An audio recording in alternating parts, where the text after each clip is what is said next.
आप देख रहे हैं न्यूज़ 9 भारत, रखिए आपको सबसे आगे। नमस्कार, आप देख रहे हैं न्यूज़ 9 भारत। मैं हूं आपके साथ अंजलि। चलिए रुक करते हैं खबरों की ओर।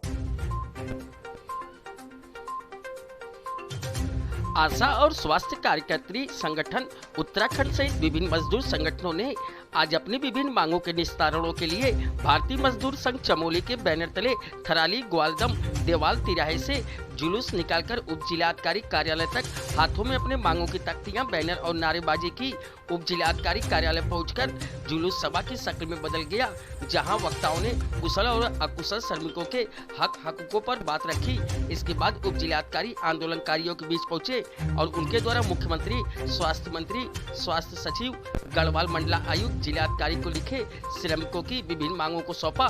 ज्ञापन को प्राप्त करने के बाद उप जिलाधिकारी रविंद्र जुवाठा ने सभी को आश्वासन दिया कि उनके मांगों के पत्र संबंधित को भेज दिए जाएंगे। न्यूज़ 9 भारत के लिए वीरेंद्र रावत की रिपोर्ट। देवेश्वरी पुरोहित। मैं ये कहना चाहती हूँ, सरकार से ये बोलना चाहती हूँ कि जो सरकार ने WHO ने हमको ग्लोबल हेल्थ अवार्ड से सम्मानित तो किया, बहुत अच्छी है बात है, हम सराहना करते हैं उस चीज़ की, लेकिन उससे हमारा पेट भरने वाला नहीं है। क्योंकि हम इतना कोविड काल में जब क्वारंटीन सेंटर से लेकर आज जो प्रिकॉशन डोज है तब तक भी आशाएं पूरे उसमें अपना योगदान दे रही है, लेकिन सरकार अनदेखा कर रही है आशाओं की। इतने कामों का हर चीज़ का मूल्यांकन करने के बजाय अनदेखा कर रही है।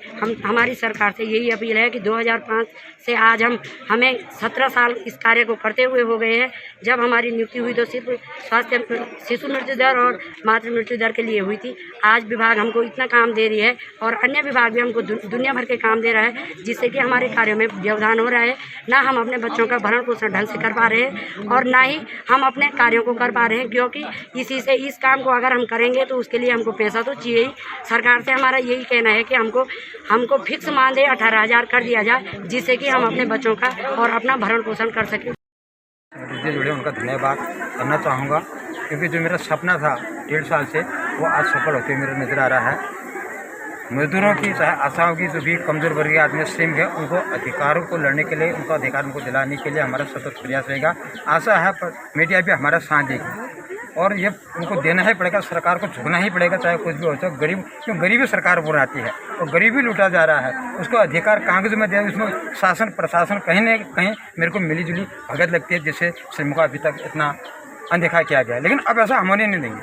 अब मेरे को पूरा विश्वास हो गया है, पूरे श्रमिक संगठित हो चुके हैं। आज से जितने भी ग्रुप सब संगठित हैं और उनके अधिकार को लड़ने के लिए मैं पूरे संगठन को, पूरे ग्रुप को, पूरे पदाधिकारियों को धन्यवाद देना चाहूँगा और इसके लिए इसी बातों पर मैं अपनी बात को समापन करने की।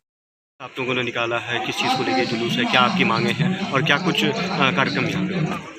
ये जो है भारतीय मजदूर संघ के तत्वाधान में भवन एवं सन्निर्माण संगठन की जो पिंडर मंडल हमारा तय हुआ है, जिसमें नारायणगढ़, थराली और देवाल के जो असंगठित क्षेत्र के मजदूर हैं, उनके जो संगठन यहाँ पर ब्लॉक स्तर पर बनाए गए हैं, उनके माध्यम से सभी जगहों से महिलाओं, पुरुषों और जो भी सक्रिय कार्य करने के लोग हैं, उन लोगों को एकत्रित करके ये ज्ञापन जो है शासन को दिया जा रहा है, जिसमें जो असंगठित क्षेत्र के मजदूर हैं उन मजदूरों के कुछ खास मांग हैं। और उसमें खास तौर से अगर रोज़गार गारंटी की बात करो तो बात की गई थी, रोज़गार गारंटी के जो नियमावली थी उसमें श्रम कार्ड की बात की गई थी। आज भी हमारे थराली ब्लॉक में 15 कार्ड भी पूरे नहीं बने हैं 22 सालों से। उसका कारण यह है कि पूरी एक ही ID पूरे चमोली जिले में श्रम विभाग संभाल रहा है।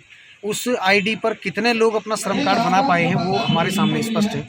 उसके बहुत सारे लाभ थे जो आज तक लोगों को 0% रुपये मिले हैं। बेटियों की शादी में उसमें 51,000 की बात की गई है। बहुत सारे लोग जिनका बना है, कुछ लोगों को उनको मिल रहा है, लेकिन 90% लोग आज भी छूटे हुए हैं। उसमें जो इंश्योर की बात की गई थी कि काम के दौरान लोगों को 5 लाख रुपये का इंश्योरेंस मिलेगा, लेकिन उस श्रम कार्ड की बाध्यता सामने आती है। उसमें बिना काम के अगर कहीं कोई ट्रैवल कर रहा है किसी स्थिति में, अगर उसको कोई क्षति हो जाती है, उसमें 2 लाख की बात की गई थी, वो आज भी जस का तस पड़ा हुआ है।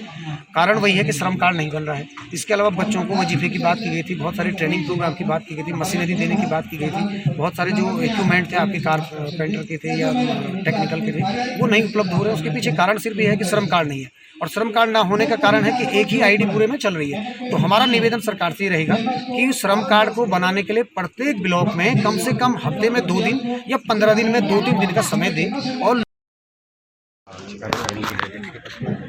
हमारी जो यहाँ पर मांगे मेन मांगे हमारी है ये एक तो आशाओं की, आशा कार्यकर्ताओं की जो इतने साल से यहाँ पे कार्यरत हैं और कोविड के कार्यकाल में उन्होंने इतना अच्छा काम किया है, एक डॉक्टर के कंधे से कंधा मिला के उन्होंने साथ दिया है, लेकिन उनका न तो स्वास्थ्य बीमा दिया गया है और न उनको प्रोत्साहन राशि जो 10,000 शासन द्वारा बोली गई थी वो भी नहीं दी गई है। और उनका जो मानदेय है अभी 1800 ये कोई बड़ी बात नहीं है, तो उनका यह है कि हमारा 18,000 एक मानदेय फिक्स कर दिया था। एक तो ये मांग, दूसरी हमारी श्रमिकों की मांग है। सबसे बड़ी बात है कि श्रमिकों का जो रोज़गार में काम करते हैं उनको पूरा दिन का रोज़गार ब्लॉक से स्तर से नहीं मिल पा रहा है, जबकि ब्लॉक में ये मानना है कि 100 दिन का सरकार रोज़गार देगी, लेकिन वो 40 दिन पे सीमित हो जाते हैं, जिसका नुकसान ये हो रहा है कि उन गरीब महिलाओं का, उन बच्चों का आपका श्रम कार्ड नहीं बन पा रहा है, क्योंकि श्रम कार्ड की वैधता है 90 दिन। या तो सरकार उस श्रम कार्ड की वैधता को 45 दिन करे तब जाकर उनको फ़ायदा मिलेगा, नहीं तो उसको रोज़गार गारंटी में ब्लॉक स्तर पर ये रखा जाए कि उनको पूरे 100 दिन का गारंटी का काम दिया जाए। इसी वजह से उनका श्रम कार्ड नहीं बना और योजनाएं नहीं मिल पा रही। आज जितनी विधवाएं माता हैं उनको श्रम कार्ड के माध्यम से जो बच्चों की बालिकाओं की पढ़ाई के लिए पैसा देना था, उनकी फाइलें बंद पड़ी हुई है। और हमारे थराली ब्लॉक में कम से कम 100 श्रमिक कार्ड बनने हैं, लेकिन श्रम विभाग द्वारा हम कई बार गए हैं उनके पास, लेकिन उन्होंने आज तक यहाँ पर पैरवी नहीं की है। हम ये चाहते हैं कि महीने में, प्रत्येक महीने में प्रत्येक ब्लॉक में एक श्रम विभाग एक शिविर लगाए और हमारी जॉब कार्ड, हमारे श्रमिकों के ब्लॉक स्तर पर जॉब कार्ड बनाए। दूसरी बात, हमारे ग्राम प्रधानों की बात रही है। कोविड काल में हमारे ग्राम प्रधानों ने पूरे कंधे से कंधा मिलाकर साथ दिया है और जो बाहर से हमारे प्रवासी आए उनको उनने साथ दिया है और कोविड में जो वो थे उनके साथ काम किया है, लेकिन उनकी एक ही मांग थी कि हमको एक सम्मान दिया जाए, लेकिन उनने और कुछ देने के बजाय सम्मान तक उनको नहीं दिया। तो वो सम्मान उनका दिया जाए और आशाओं का पूरा जो उनकी मांगे हैं वो दिया जाए और हमारी क्षेत्रीय रोजगार जो रोजगार परक है उसको पूरा रोजगार 100 दिन का सरकार। अभी के लिए फिलहाल इतना ही काफ़ी। बने रहिए हमारे साथ। छोटी से बड़ी खबर जानने के लिए न्यूज़ 9 भारत पर अब चाहूँगी इजाज़त। नमस्कार।